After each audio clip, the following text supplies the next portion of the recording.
நான் கரம் மசாலா பொடி பொடிக்க மல்லி 4 ஸ்பூனு, கல்பாசி 1 ஸ்பூனு, சாதி சீரகம் 1 ஸ்பூனு, ஜீரகம் 1 ஸ்பூனு, பட்டை 5, மிளகு 1 ஸ்பூனு, ஜாதிக்காய் பொடி 1/2 ஸ்பூன், ஜாதி பூவு 1, அன்னாசி பூ 3, கருப்பு ஏலக்காய் 4, 10 பச்சை ஏலக்காய், 10 கிராம்பு எல்லாத்தையும் நம்ம பொடிக்கணும்.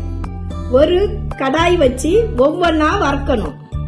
4 ஸ்பூன் மல்லியை போட்டு லைட்டா வறுத்து எடுக்கேன்.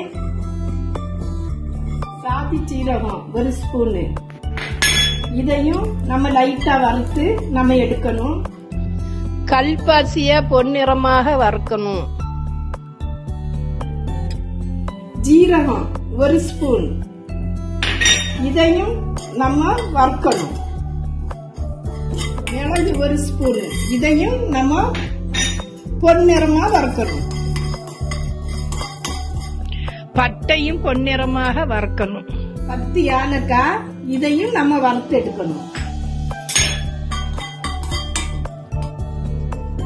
10 கிராம்பு, இதையும் நம்ம வறுக்கணும்.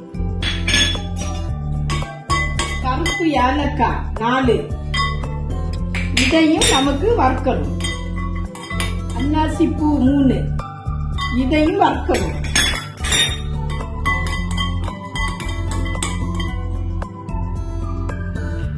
ஜாதி பூவு 1, இது பொடி போடணும். என்கிட்ட பொடி இல்லாதனால நான் பூவா போடுவேன். ஜாதிக்காய் பொடி, இது 1 ஸ்பூன்.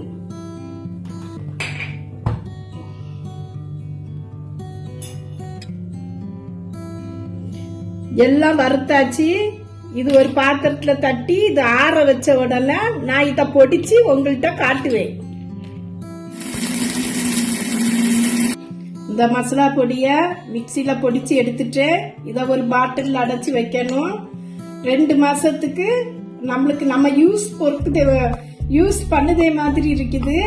நம்மளுக்கு எவ்வளவு நாள் இருக்குமோ அது உங்க கையில. நான் இத ஃப்ரிட்ஜிலே ஸ்டோர் பண்ணி வைக்கலாம், சும்மாவும் வைக்கலாம். நான் இப்படித்தான் கரம் மசாலா பொடி பொடிப்பேன். இது கறி குழம்புக்கு, கோழி கிரேவிக்கு, குருமா, வெஜிடபிள் குருமா எல்லாத்துக்குமே இது போட்டா ரொம்ப டாப்பா இருக்கும். நீங்க இதே மாதிரி ஒரு முறை செய்து பாருங்க, நல்லா இருக்கும். இன்னொரு வீடியோல உங்களை சந்திக்க. லைக் பண்ணுங்க, சப்ஸ்கிரைப் பண்ணுங்க, கமெண்ட் பண்ணுங்க. அஸ்ஸலாமு அலைக்கும்.